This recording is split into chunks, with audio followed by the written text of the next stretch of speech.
नमस्कार मित्रांनो, स्वागत आहे तुमचं एन जी मॅथ क्लास या आपल्या यूट्यूब चॅनलमध्ये. मित्रांनो, आपण महा टी परीक्षेसाठी अतिशय संभाव्य अशी प्रश्नपत्रिका या ठिकाणी पाहत आहोत. आजची आपली प्रश्नपत्रिका क्रमांक 12 आहे. जर या अगोदरच्या प्रश्नपत्रिका तुम्ही पाहिले नसतील तर तुम्हाला त्या सुद्धा पाहून घ्यायच्या आहेत, कारण परीक्षेच्या दृष्टीने त्या अतिशय इम्पॉर्टंट, अतिशय महत्त्वपूर्ण असणार आहे. ठीक आहे, या ठिकाणी आपली ही जी प्रश्नपत्रिका आहे ही आपण कशाच्या आधारे बनवलेली आहे तर 2013 पासून 2025 पर्यंत झालेल्या ज्या काही टी परीक्षा आहेत या सगळ्या प्रश्नपत्रिकांचं विश्लेषण करून आपण काय केलेले आहे, या ठिकाणी ही प्रश्नपत्रिका बनवलेली आहे. मग या ठिकाणी पहिला प्रश्न काय बघूया पहा. समास ओळखा आणि शब्द काय दिला आपल्याला पहा. पंचप्राण हा शब्द दिलाय आणि या शब्दाचा आपल्याला समास ओळखायला सांगितलाय. ऑप्शन पहा काय आहे. बहुव्रीही आहे, द्वंद्व आहे, तत्पुरुष आहे आणि द्विगु आहे. मग या ठिकाणी तुम्हाला मी एक सिंपल गोष्ट सांगतो. हा समास कोणता आहे? द्विगु समास आहे. याच्या अगोदर पण मी तुम्हाला सांगितलंय आणि आताही तुम्हाला सांगतो की द्विगु समास ओळखण्याची सगळ्यात सोपी पद्धत काय आहे तर या सामासिक शब्दामधलं पहिलं जे पद आहे. आता पद म्हणजे काय तर पद म्हणजे शब्द. मग पहिलं जे पद आहे ते काय असतंय तर ते संख्या विशेषण असते. काय असतंय? संख्या असते. म्हणजे पहिला शब्द यामध्ये काय असतोय, एक संख्या दिलेला असतो. तेव्हा कोणता समास होतो तर द्विगु समास होतो. आणि ती जी संख्या आहे त्या संख्यावरून काय होतो तर एका समूहाचा बोध होत असतो. कशाचा बोध होत असतो? एका समूहाचा बोध होत असतो. तेव्हा त्याला काय म्हणतो आपण? द्विगु समास म्हणतो. मग बघा इथं काय आहे, पंचप्राण. मग याच्यामध्ये पहिली संख्या काय बघा, किंवा पहिलं पद काय आहे. आता पद म्हणजे काय तर पद म्हणजे शब्द. पद म्हणजे काय? शब्द. मग यामध्ये पहिलं पद काय आहे तर ते पंच आहे, म्हणजेच काय आहे, संख्या विशेषण आहे. म्हणून या ठिकाणी कोणता समास आहे? द्विगु समास आहे. एवढं सिंपल लक्षात ठेवायचंय. याचे बाकीचे उदाहरण लक्षात ठेवा. बघा पंच पांडव, बघा पहिलं संख्या आहे. त्रिलोकी, बघा त्रि म्हणजे किती? 3. सप्तसागर, सप्त म्हणजे किती? 7. पहिलं पद काय आहे? संख्या आहे. द्वाद शराशी, द्वाद म्हणजे सुद्धा काय? संख्या आहे. षटचक्र, षट म्हणजे सुद्धा काय? संख्या आहे. षट म्हणजे किती? 6. त्रिदल, सत्ती म्हणजे 3. एकवचन, त्रिशूळ, द्विसप्ताह, द्विरथ. म्हणजे पहिला शब्द किंवा पहिलं पद जर संख्या असेल आणि त्यावरून जर एका समूहाचा बोध होत असेल तर डोळे झाकून उत्तर लिहून टाकायचं द्विगु समास. आणि परीक्षेमध्ये आपल्याला वारंवार द्विगु समासावरती प्रश्न विचारला जातो. अजून इथे एक प्रश्न विचारला जातो की द्विगु समास हा नेहमी कोणत्या वचनामध्ये असतो. मग बघा आता इथंच आपल्याला काय वाटतं, पंचप्राण. पंच म्हणजे किती? 5 प्राण आहेत समजा, किंवा 5 आहेत. मग 5 म्हणजे आपल्याला अनेक वचन वाटतं आणि मग आपला मार्क जाऊ शकतो. मग लक्षात ठेवायचंय हा समास नेहमी काय असतो? नेहमी एक वचनामध्ये असतो. हे जे असे अपवाद आहेत ना, हे अपवाद तुम्हाला पाठ करायचे. याच्यावरती आपल्याला जास्तीत जास्त प्रश्न परीक्षेमध्ये विचारले जातात. मग लक्षात ठेवायचं द्विगु समासामधलं पहिलं पद काय असतं? संख्या विशेषण असतं आणि त्यावरून काय होतो? एका समूहाचा बोध होतो. आणि हा समास नेहमी कसा असतो तर हा समास नेहमी एक वचनामध्ये असतो. हे पण महत्वाचं आहे, लक्षात ठेवायचे. ठीक आहे, पुढे जाऊया पुढच्या प्रश्नाकडे. प्रश्न क्रमांक 2 काय विचारले बघा. मनोरथ या शब्दाचा अचूक संधी विग्रह कोणता? मनोरथ हा शब्द सुद्धा आतापर्यंत आपल्याला भरपूर वेळेस परीक्षेमध्ये विचारला पहा. मनोरथ, यशोधन हे 2 शब्दावरती वारंवार प्रश्न विचारला जातो. मग मनोरथ हा काय आहे तर मन अधिक रथ हा याचा योग्य संधी विग्रह आहे. आणि अजून एक प्रश्न विचारला जातो की मनोरथ या शब्दाचा संधीचा प्रकार कोणता? मग ही कोणती संधी आहे तर ही विसर्ग संधी आहे. कोणती संधी आहे? विसर्ग संधी आहे. यामागे नियम काय आहे पहा. तर विसर्गाच्या मागे अ हा स्वर असून पुढे मृदू व्यंजन आल्यास विसर्गाचा उ होतो व तो मागील अ मध्ये मिसळून काय तयार होतो? ओ बनतो. मग बघा इथं काय झालंय, इथं बघा मन अधिकृत, बघा काय झालंय, विसर्गाच्या आधी कोणता स्वर आहे? अ आहे. आणि त्याच्या पुढे काय झालंय? र हे मृदू व्यंजन आलंय. म्हणून त्याचं काय झालंय बघा, मनो म्हणजे ओ झालाय. काय झालाय? ओ झालाय. याचंच अजून एक दुसरं महत्वाचं उदाहरण आहे, ते सुद्धा आपल्याला परीक्षेमध्ये वारंवार विचारलं जातं. तो शब्द म्हणजे यशोधन. मग यशोधन या शब्दाची संधी सुद्धा कोणती आहे तर ती विसर्ग संधी आहे. याचा विग्रह कसा होतो तर यश विसर्ग अधिक धन. ठीक आहे, हे दोन्ही उदाहरण लक्षात ठेवायचे आहेत. आपल्या परीक्षेच्या दृष्टीने दोन्ही पण काय आहेत? महत्वाचे आहेत. दोन्ही घटकावरती आपल्याला, दोन्ही उदाहरणावरती आपल्याला जास्त प्रश्न या ठिकाणी विचारले जातात. पुढे जाऊया बघा. 3 नंबर प्रश्न. विजा चमकू लागल्या आणि पावसाला सुरुवात झाली हे वाक्य कोणत्या अव्ययावरून संयुक्त वाक्य बनलं? आता बघा याच्या आधी आपल्याला प्रश्न विचारला होता, पण त्यावेळेस काय सांगितलं होतं की हे वाक्य कोणत्या प्रकारचं आहे, तो वाक्याचा प्रकार ओळखा. मग हे वाक्य कोणतं आहे तर हे वाक्य संयुक्त वाक्य आहे. पण त्यांनी आता काय विचारलं आपल्याला की हे कोणत्या उभयान्वयी अव्ययावरून हे आपलं संयुक्त वाक्य तयार झालंय.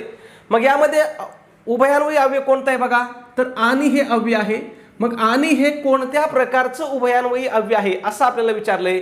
मग आणि हे कोणतं आहे, तर आणि हे समुच्चय बोधक उभयान्वयी अव्यय आहे. मग समुच्चय बोधक उभयान्वयी अव्यय म्हणजे काय, तर दोन विधानांचा किंवा दोन शब्दांचा मिलाप किंवा समुच्चय करणारं जे उभयान्वयी अव्यय असतं त्याला काय म्हणतात, समुच्चय बोधक उभयान्वयी अव्यय म्हणतात. समुच्चय बोधक उभयान्वयी अव्यय हे काय आहे, तर हे प्रधानत्व सूचक उभयान्वयी अव्यय आहे. त्यामुळे या अव्ययाने जोडलेलं वाक्य काय असतंय, संयुक्त वाक्य असतंय. आता या ठिकाणी बघा समुच्चय बोधक उभयान्वयी अव्यय अजून कोणते आहेत, तर बघा आणि आहे, त्याचबरोबर व आहे, त्याच्यानंतर अन आहे आणि शिवाय आहे. ठीक आहे, या शिवायवरती सुद्धा आपल्याला प्रश्न परीक्षेमध्ये विचारला जातो. तुम्ही म्हणता सर शिवाय हे कसं समुच्चय बोधक उभयान्वयी अव्यय आहे, तर इथं एक आयोगाचं म्हणा किंवा आपल्या परीक्षा परिषदेचं सगळ्यात आवडतं एक उदाहरण आहे की जे आपल्याला वारंवार परीक्षेमध्ये विचारलं जातं. बघा, मी भिकाऱ्याला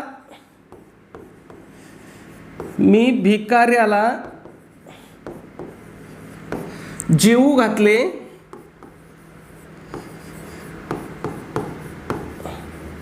शिवाय सदरा दिला, शर्ट दिला, काही म्हणा. परीक्षेमध्ये आपल्याला सदरा हा शब्द दिला होता. ठीक आहे, नाही तर तुम्ही म्हणता सर काय गावंढाळ बोलतात, पण जो उदाहरण आपल्याला जो शब्द आपल्याला परीक्षेमध्ये दिला होता तोच मी लिहिलाय. मग बघा या वाक्यामधलं हे जे शिवाय आहे हे शिवाय सुद्धा काय आहे, तर हे दोन विधानं जोडण्याचं काम करतंय, त्यामध्ये समुच्चय किंवा मिलाप करण्याचं काम करतंय. म्हणून हे शिवाय सुद्धा काय आहे, समुच्चय बोधक उभयान्वयी अव्यय आहे. मग समुच्चय बोधक उभयान्वयी अव्यय कोणते आहेत बघा, आणि आहे, व आहे, अन आहे आणि शिवाय आहे. हे लक्षात ठेवायचा.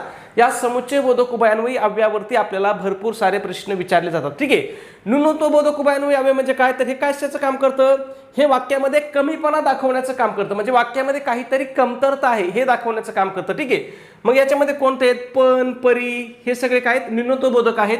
परिणाम बोधक म्हणजे काय, तर हे वाक्याचा पुढे परिणाम दाखवत असतं, म्हणून वगैरे हे काय परिणामदर्शक आहेत. उद्देश म्हणजे काय, तर ते क्रियेचा उद्देश दाखवत असतं, म्हणून त्याला उद्देश बोधक म्हणतात. ठीक आहे, पुढे जाऊया 4 नंबरकडे. पुढील लेखकाने कोणते पुस्तक लिहिले आहे, कोणता लेखक आहे, तर विश्राम बेडेकर आहेत आणि त्यांनी कोणतं पुस्तक लिहिले असं आपल्याला विचारलंय. मग ऑप्शन काय दिलेत पहा, रणांगण दिलंय, तणकट दिलंय, ताम्रपट दिलंय आणि सत्तांतर दिलंय. मग या ठिकाणी विश्राम बेडेकर यांचं कोणतं पुस्तक आहे, तर यांचं रणांगण पुस्तक आहे. मग आता तुम्हाला एवढंच पाठ करायचं आहे का की रणांगण हे विश्राम बेडेकरांचं पुस्तक आहे, तर नाही. तुम्हाला बाकीचे जे पर्याय आहेत तणकट, ताम्रपट, सत्तांतर हे पण लक्षात ठेवायचे. मग ताम्रपट कोणाचं आहे, तर ताम्रपट हे रंगनाथ पठारेंचं आहे. तणकट हे कोणाचं आहे, राजन गवतचं आहे. आणि सत्तांतर हे पुस्तक कोणाचं आहे, व्यंकटेश माडगुळकरांचं आहे. मग हे सगळं तुम्हाला लक्षात ठेवायचं आहे. ठीक आहे, पुढे जाऊया 5 नंबर. खालील स्त्रीलिंगी शब्द ओळखा, साग, आग, राग, डाग. आणि याच्यातला आपल्याला स्त्रीलिंगी शब्द ओळखायला सांगितला, सोपा प्रश्न होता. ठीक आहे, मग आपण काय म्हणतो बघा, तो साग, याला काय म्हणतो आपण, तो साग म्हणतो. याला काय म्हणतो, ती आग म्हणतो, तो राग म्हणतो. ठीक आहे, लक्षात येतंय. आणि ते डाग म्हणतो, काय म्हणतो, ते डाग म्हणतो. मग यापैकी तिन्ही दाखवलेला शब्द काय असतो, स्त्रीलिंगी असतो. म्हटलं आग हा शब्द काय आहे, स्त्रीलिंगी आहे. मग पहा, स्त्री किंवा मादी जातीचा बोध करून देणाऱ्या शब्दाला काय म्हणतात, तर स्त्रीलिंगी शब्द म्हणतात. ठीक आहे, परीक्षेमध्ये कधी कधी व्याख्येवरती सुद्धा आपल्याला प्रश्न विचारला जातो. मग साग काय आहे, तो साग, तो राग, हे दोन शब्द काय आहेत, तर हे दोन शब्द पुल्लिंगी आहेत. आणि डाग हा शब्द काय आहे, तर तो नपुसक लिंगी आहे. ठीक आहे, हे ओळखायचं सोपं आहे. आपण त्या शब्दाचा उल्लेख करताना त्याच्या आधी कोणतं सर्वनाम लावतो बघा, तो जर लावलं तर पुल्लिंगी, ती जर लावलं तर स्त्रीलिंगी आणि ते जर म्हणलो तर नपुसकलिंगी. एवढं लक्षात ठेवायचं. ठीक आहे, खूप सोपा घटक आहे हा. पुढे बघूया आपण 6 नंबर. काय विचारले बघा, पुढे काही सामासिक शब्द दिले आहेत, त्याचे अनुक्रमे लिंग ओळखा. तर काय केलं, या ठिकाणी काही सामासिक शब्द दिलेत आणि त्या शब्दाचं आपल्याला काय सांगितलंय, लिंग ओळखायला सांगितलंय. ठीक आहे, पण लिंग कशाचं ओळखायला लागलंय सांगितलंय, तर सामासिक शब्दाचं. ठीक आहे, मग बघा आता सामासिक शब्द पहिला काय बघा, इथं मीठ भाकरी आहे. काय आहे, मीठ आहे. मग बघा आता तुम्ही म्हणता ना आता हे मीठ वेगळा शब्द आहे, भाकरी वेगळा शब्द आहे, मग सामासिक शब्दाचं लिंग नेमकं ओळखायचं कशावरून? तर तुम्हाला सिंपल सांगतो, सामासिक शब्दाचं लिंग हे कशाने ओळखायचं असतंय? तर हे दुसऱ्या शब्दावरून ठरवायचं असते. कशावरून ठरवायचं असतंय? दुसऱ्या शब्दावरून. कारण याच्यामध्ये बघा, मीठ हे काय आहे? ते मीठ नपुसकलिंगी आहे. भाकरी काय? ती भाकरी स्त्रीलिंगी आहे. मग हा शब्द नेमकं नपुसकलिंगी आहे का स्त्रीलिंगी आहे? तर हे कशावरून ठरवायचं? त्याच्यामधल्या दुसऱ्या शब्दाच्या लिंगावरून ठरवायचं. मग दुसरा शब्द कोणता याच्यामध्ये? भाकरी आहे. मग भाकरी हा शब्द काय आहे? तर भाकरी हा शब्द स्त्रीलिंगी आहे. मग पहा बरं स्त्रीलिंगी ऑप्शन कुठे आहेत? बघा, इथं ऑप्शन स्त्रीलिंगी आहे, इथं नपुसकलिंगी आहे, इथं पुल्लिंगी आहे, इथं पुल्लिंगी आहे. बाकीच्या शब्दाचं तुम्हाला पाहायची सुद्धा गरज नाही. एक जरी तुम्हाला आलं तरी उत्तर येत होतं. त्याच्यानंतर बघा, घर ते घर नपुसकलिंगी, भात तो भात पुल्लिंगी, वस्ती ती वस्ती पुन्हा काय? स्त्रीलिंगी. मग लक्षात ठेवायचं तुम्हाला, सामासिक शब्दाचं लिंग हे कशावरून ठरवलं जातं?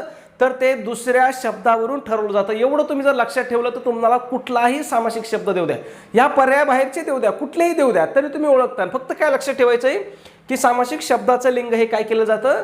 दुसऱ्या शब्दावरून ठरवलं जातं. ठीक आहे, पुढे जाऊया. 7 नंबर काय विचारलंय बघा, ती रडताना पाहून मला वाईट वाटले या वाक्यातील रडताना हे काय आहे?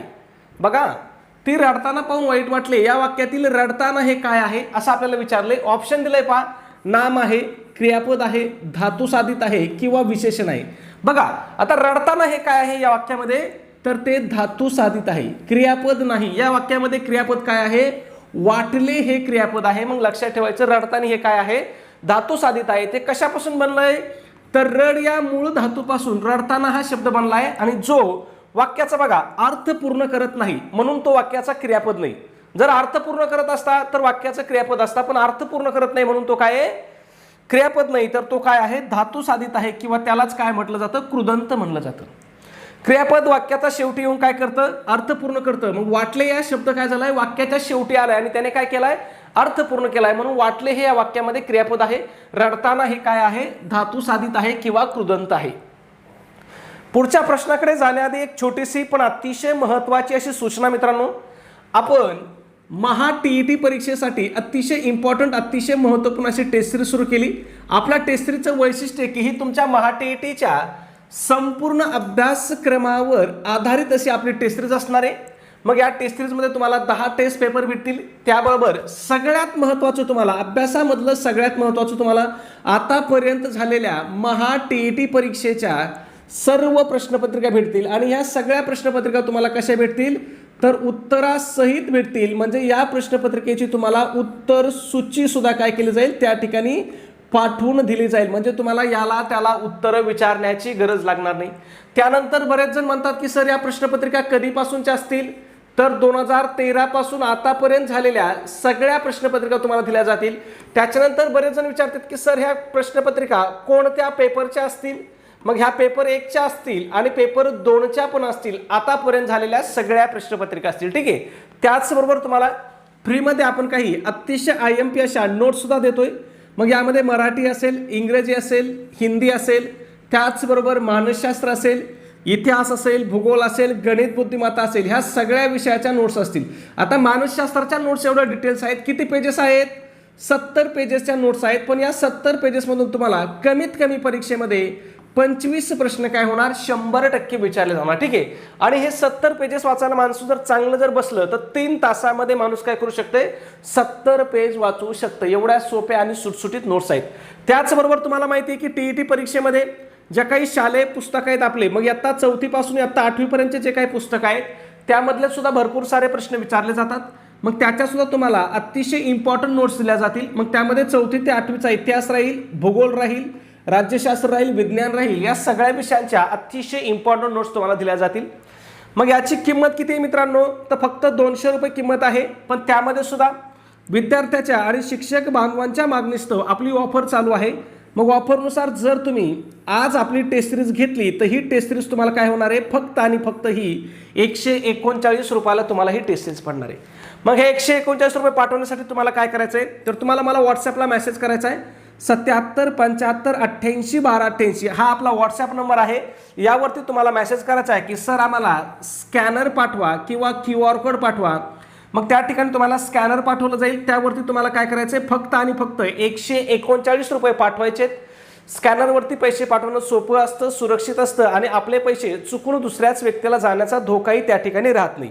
ज्यांना स्कॅनरवरती पैसे पाठवता येत नाहीत त्यांनी गुगल पे फोन पे केलं तरी चालेल. फक्त लक्षात ठेवायचं, गुगल पे फोन पेचा नंबर आपला 96 89 14 16 30 हा आहे.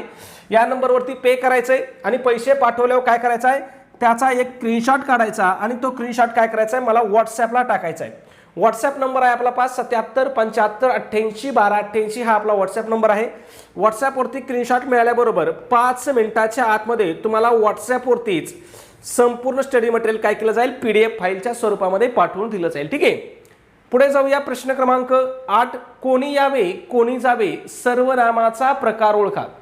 बघा कोणतं दिलंय, कोणी यावे कोणी जावे. मग यापैकी कोणी हे जे सर्वनाम आहे या सर्वनामाचा प्रकार ओळखायला सांगितलं. मग बघा, सामान्य सर्वनाम, दर्शक सर्वनाम, प्रश्नार्थक सर्वनाम आणि यापैकी नाही. आता या ठिकाणी बऱ्याच जणांना काय वाटतं, कोणी, काय, केव्हा, कुठे, कधी हे जे शब्द आहेत हे शब्द काय केले जातात, प्रश्न विचारण्यासाठी वापरले जातात. म्हणून हे काय आहेत, मूळचे जर पाहिले तर हे प्रश्नार्थक सर्वनाम आहेत. पण या वाक्यामध्ये ते प्रश्न विचारण्यासाठी आलंय का, त्याच्या पुढे कुठे तुम्हाला प्रश्नचिन्ह दिसतोय का, नाही दिसत.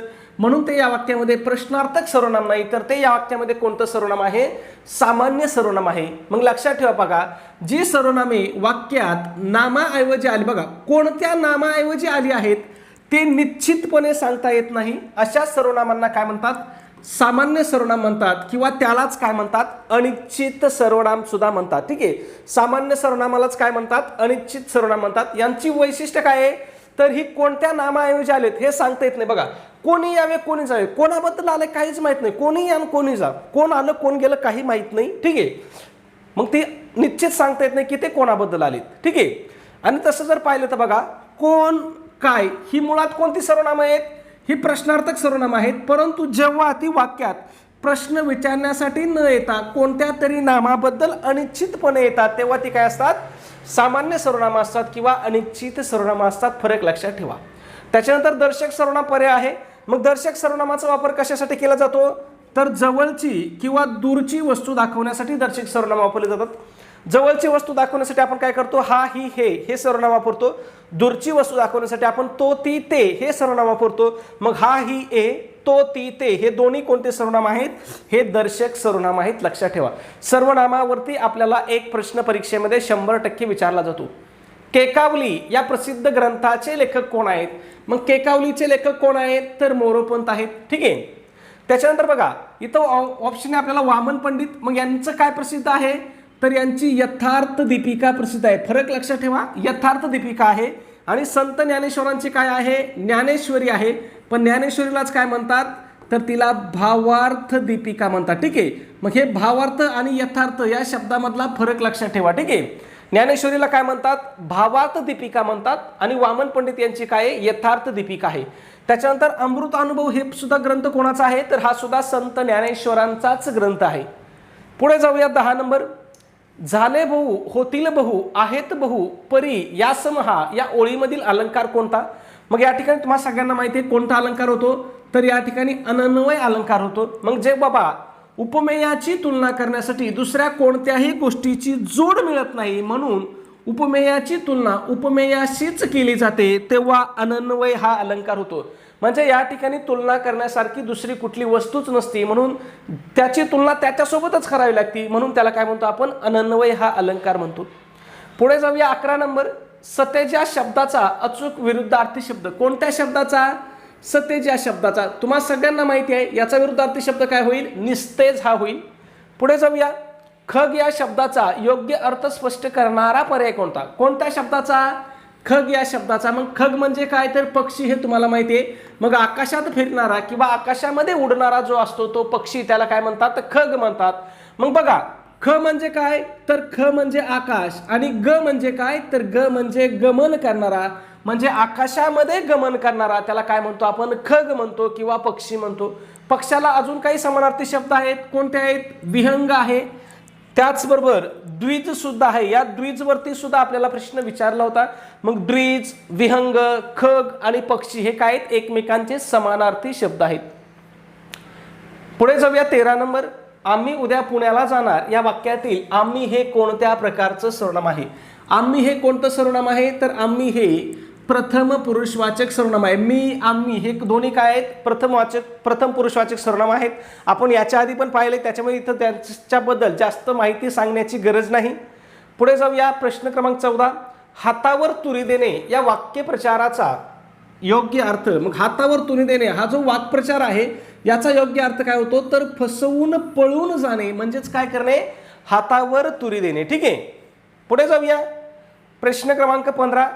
ज्या नामांनी एकाच जातीच्या सर्व वस्तूंचा बोध होतो त्या नामांना काय म्हणतात? बघा, ज्या नामांनी एकाच जातीच्या सर्व वस्तूंचा बोध होतो त्यांना म्हणतात सामान्य नाम.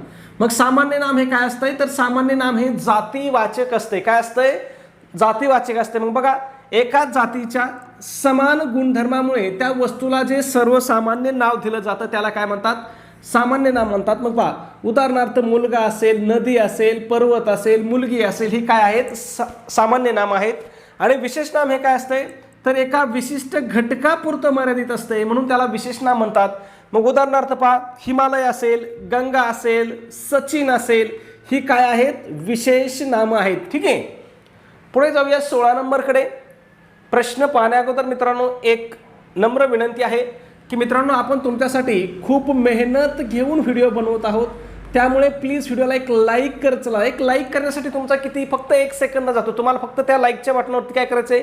क्लिक करायचं आहे. आणि लाईक करणं विशेष म्हणजे काय? ते मोफत आहे, त्याच्यासाठी कुठलाही चार्ज तुम्हाला द्यावा लागत नाही. म्हणून मित्रांनो प्लीज चॅनलला लाईक करत चला आणि सबस्क्राईब केलं नसेल तर सबस्क्राईब सुद्धा करत चला. ठीक आहे.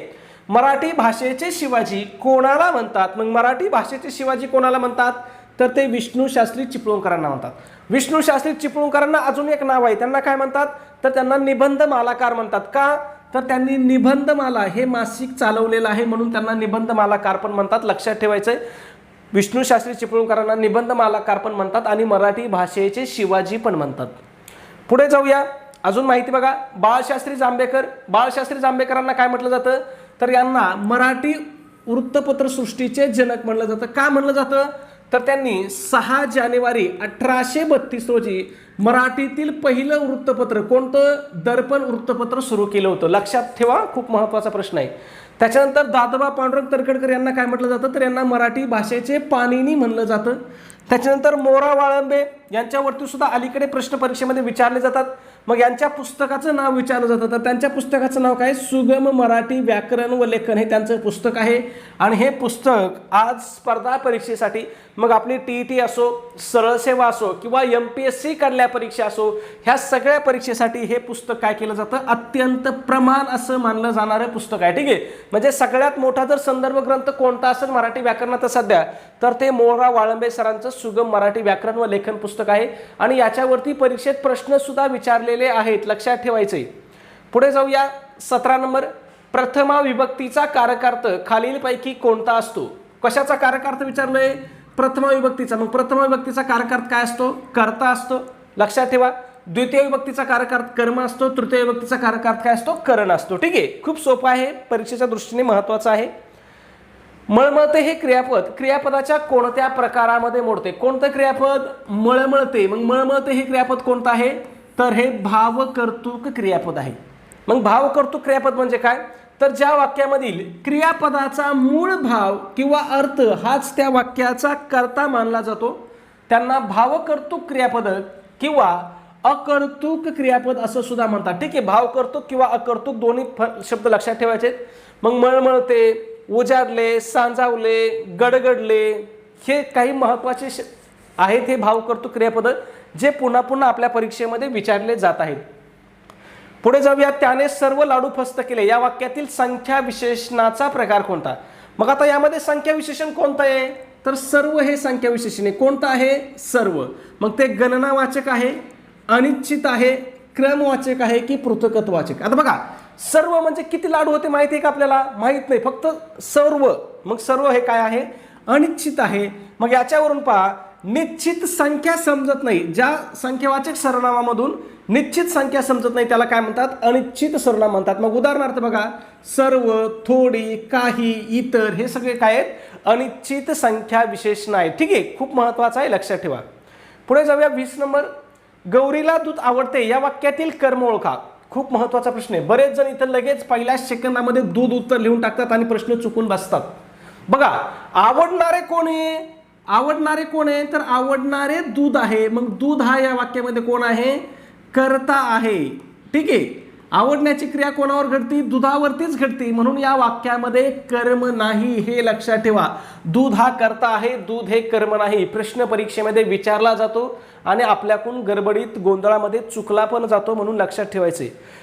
पुढचा प्रश्न पाहण्याअगोदर एक छोटीशी सूचना आहे मित्रांनो. मग तुम्हाला मराठी व्याकरणामधले किंवा बालमानसशास्त्रामधले जर हे बारकावे समजून घ्यायचे असतील तर त्यासाठी आपला महा TET 2026 साठी अतिशय इम्पॉर्टंट, अतिशय महत्त्वपूर्ण असा रेकॉर्डेड स्वरूपाचा कोर्स आहे. आता बरेच जण विचारतात की सर आता 15-20 दिवस शिल्लक राहिलेत, मग एवढ्या दिवसामध्ये आमचा हा कोर्स बघून होईल का? तर कोर्स तुमचा पूर्ण करण्यासाठी तुम्हाला जास्तीत जास्त किती वेळ लागू शकतो?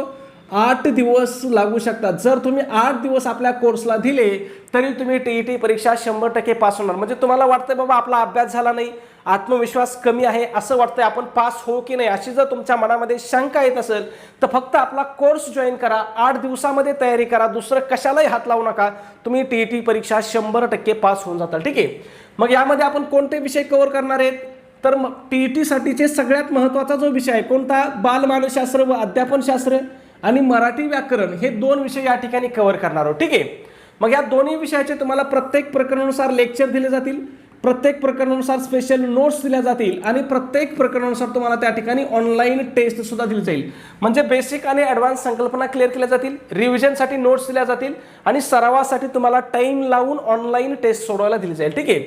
मग या ठिकाणी तुम्ही जर आपला कोर्स घेतला तर हे 2 विषय किती मार्काला आहेत परीक्षेमध्ये? 60 मार्काला आहेत. मग 60 पैकी तुम्हाला 50 पेक्षा जास्त मार्काची आपण काय करतोय? 100% हमी देतोय. 50 पेक्षा जास्तच. बघा, मानसशास्त्रामध्ये आपण किती मार्काची गॅरंटी देतोय? 25 मार्काची. आणि मराठीमध्ये आपण तुम्हाला 28 किंवा 29 मार्काची गॅरंटी देतोय. ठीक आहे. मग 25 आणि 28 मार्क जर केले तर तुम्हाला परीक्षेमध्ये 53 किंवा 54 मार्क काय होणार? 100% पडणार. पण कमीत कमी काय बाबा, एखाद्याचा थोडा अभ्यास कमी झाला तर त्याला कमीत कमी किती मार्क पडणार? 50 मार्क तरी 100% पडणार. एवढे मार्क पडले तर तो परीक्षा 100% पास होणार. मग हा कोर्स कोणत्या पेपरसाठी उपयुक्त आहे? पेपर 1 साठी पण आहे आणि पेपर 2 साठी सुद्धा काय अतिशय उपयुक्त असा आपला कोर्स आहे. मग याची किंमत किती मित्रांनो? 1000 रुपये किंमत आहे. पण सध्या आपली स्पेशल ऑफर चालू आहे. मग स्पेशल ऑफरनुसार जर तुम्ही आज आपला कोर्स जॉईन केला तर तुम्हाला फक्त आणि फक्त 499 रुपयाला पडणार आहे. मग कोर्स कुठे आहे आपला? तर आपलं ॲप्लिकेशन आहे. ॲप्लिकेशनचं नाव काय आहे? NG क्लासेस नावाने आपले ॲप्लिकेशन आहे. त्यामध्ये आपला कोर्स असणार आहे. जर तुम्ही ॲप्लिकेशनमध्ये पेमेंट केलं तर तुम्हाला त्या ठिकाणी 499 अधिक 24 रुपये बरोबर असं तुम्हाला त्या ठिकाणी 523 रुपये पेमेंट करावं लागतं. किती पेमेंट करावं लागतंय? 523 रुपये पेमेंट करावं लागतंय. आणि ज्यांना कोणाला ॲप्लिकेशनमध्ये पेमेंट करता येत नाही त्यांनी डायरेक्ट गुगल पे, फोनपे केलं तरी चालेल. नंबर आहे आपला 96 89 14 16 30. या नंबरवरती तुम्ही किती पेमेंट करायचं आहे? 499 रुपये. ठीक आहे. फरक लक्षात ठेवा. ॲप्लिकेशनमध्ये पेमेंट केलं तर 523 लागत आहेत, फोनपे गुगल पे केलं तर 499 लागतात. ठीक आहे. फरक काय आहे? ॲप्लिकेशनमध्ये तुम्ही आपोआप बॅचला जॉईन होत आहे आणि इथं पेमेंट केलं तर मी स्वतः तुम्हाला काय करतोय? बॅचला जॉईन करतोय. ठीक आहे. मग तुम्हाला पैसे पाठवल्यावर काय करायचं आहे? 77 75 88 12 88 या आपल्या व्हॉट्सअप नंबरला त्याचा काय करायचं आहे? स्क्रीनशॉट टाकायचा आहे. तुम्हाला बॅचला जॉईन केलं जाईल. ठीक आहे. पुढे जाऊया पुढच्या प्रश्नाकडे. प्रश्न क्रमांक 21. दिगंबर या शब्दाचा योग्य समानार्थी शब्द कोणता? कोणत्या शब्दाचा? दिगंबर या शब्दाचा. मग दिगंबर या शब्दाचा समानार्थी शब्द काय होतो? वस्त्रहीन किंवा नग्न हा काय होतो? दिगंबर या शब्दाचा समानार्थी शब्द आहे. दिगंबर. आता ही आपल्याला संधीमध्ये दिगंबर हा शब्द विचारला जातो वारंवार. मग याची संधी कशी होती? दिक अधिक अंबर. काय? दिक अधिक अंबर ही काय होतो? दिगंबर या शब्दाचा संधी विग्रह होतो. हा सुद्धा आपल्यासाठी खूप महत्त्वाचा आहे, परीक्षेमध्ये वारंवार विचारला जातो. मग दिक म्हणजे काय? तर दिशा. हे ज्याचे अंबर, अंबर म्हणजे काय? वस्त्र आहे असा तो. बघा, दिशा ज्याचं वस्त्र आहे असा तो म्हणजेच कोण? दिशा हे ज्याचे वस्त्र आहे असा कोण? वस्त्रहीन. मग त्याला आपण काय म्हणतो? वस्त्रहीन म्हणतो किंवा नग्न म्हणतो. आणि दिगंबर हा शब्द शक्यतो कोणासाठी वापरला जातो? महादेवासाठी किंवा जैन साधूंसाठी वापरला जातो. ठीक आहे. पुढे जाऊया. 22 नंबर. काय विचारलंय? गुरुजींनी मला प्रश्न विचारला, या वाक्यातील क्रियापदाचा प्रकार कोणता? आता काय विचारलंय? तर आपल्याला या ठिकाणी क्रियापदाचा प्रकार विचारलेला आहे. मग क्रियापद कोणतं आहे? तर या ठिकाणी विचारला हे क्रियापद आहे. मग आता विचारला हे क्रियापद बघा, अकर्मक आहे, द्विकर्मक आहे की उभयविध आहे की सहाय्यक क्रियापद आहे? बघा, सहाय्यक तर नाहीच आहे, उभयविध पण नाही. ठीक आहे, मग आता हे अकर्मक क्रियापद आहे की द्विकर्मक आहे बघा बरं. विचारणारे कोण आहेत, तर विचारणारे गुरुजी आहेत. मग गुरुजी कोण झाले या वाक्याचा, कर्ता झाले. गुरुजी कोण झाले, कर्ता झाले. विचारण्याची क्रिया कोणावर घडली, मला म्हणजे माझ्यावर पण घडली आणि प्रश्नावरती पण घडली. मग याच्यामध्ये कर्म किती झाले, तर 2 कर्म झाले. किती कर्म झाले, 2. कोणते, मला आणि प्रश्न, हे 2 कर्म आहेत. म्हणून हे क्रियापद कोणतं आहे, तर हे द्विकर्मक क्रियापद आहे.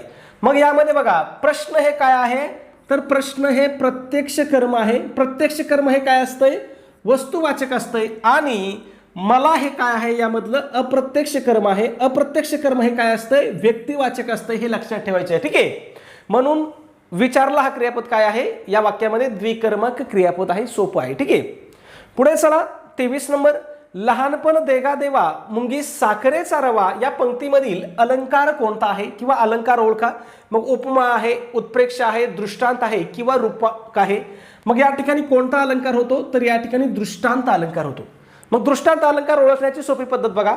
एखादी गोष्ट किंवा तत्व पटवून देण्यासाठी जेव्हा त्याच अर्थाचं एखादं समर्पक आणि प्रसिद्ध उदाहरण किंवा दाखला दिला जातो, त्याला काय म्हणतो आपण, दृष्टांत अलंकार म्हणतो. मग बघा इथं काय सांगितलंय, लहानपण देगा देवा असं म्हणायचंय आणि त्याच्यासाठी उदाहरण काय दिलंय, की मुंगी लहान आहे म्हणून तिला काय होती, साखर खायला भेटती, असं उदाहरण दिलंय. ठीक आहे, मग बघा हेच महत्व पटवून देण्यासाठी हे काय केलंय, उदाहरण दिलंय. म्हणून या ठिकाणी कोणता अलंकार आहे, दृष्टांत अलंकार आहे. पुढे जाऊया 24 नंबर. कूपमंडूक या अलंकारिक शब्दाचा अचूक अर्थ कोणता.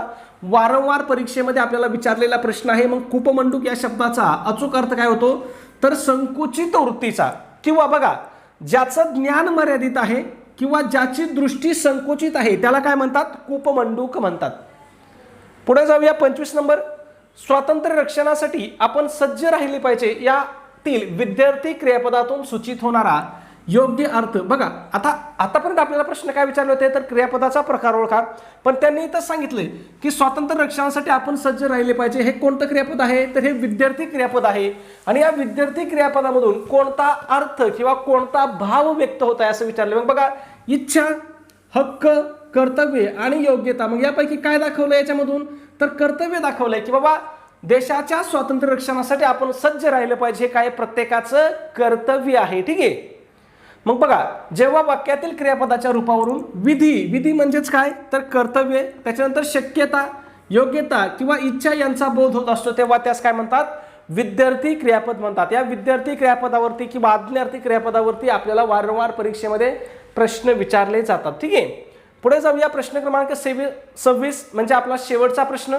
काय विचारले पहा, प्रथमा विभक्तीचा कारकार्थ खालीलपैकी कोणता आहे. आपण घेतलेला प्रश्न आहे म्हणून या प्रश्नाचं उत्तर काय करायचंय, सगळ्यांनी कमेंटमध्ये सांगायचंय की जेणेकरून मलाही समजेल की मी शिकवलेलं विद्यार्थ्यांना किती कळतंय. त्यासाठी काय करायचंय, 100% लोकांनी काय करायचंय, उत्तर सांगायचंय. उत्तर सांगण्यासाठी तुमचे काय होतील, एक 5 ते 10 सेकंद जातील. याच्यापेक्षा जास्त वेळ काय तुम्हाला लागणार नाही. त्याचबरोबर एक विनंती, सबस्क्राईब केलं नसेल तर सबस्क्राईब करा. व्हिडिओ शेवटपर्यंत तुम्ही पाहिलाय म्हणजे तुम्हाला 100% व्हिडिओ आवडलाय. लाईक करायचा राहिला असेल तर लाईक करा. आणि एक पुन्हा विनंती की आपला व्हिडिओ तुमच्याकडे असणाऱ्या शैक्षणिक ग्रुपला किंवा तुमच्या मित्रपरिवारांना नक्की शेअर करत चला, पाठवत चला. धन्यवाद मित्रांनो.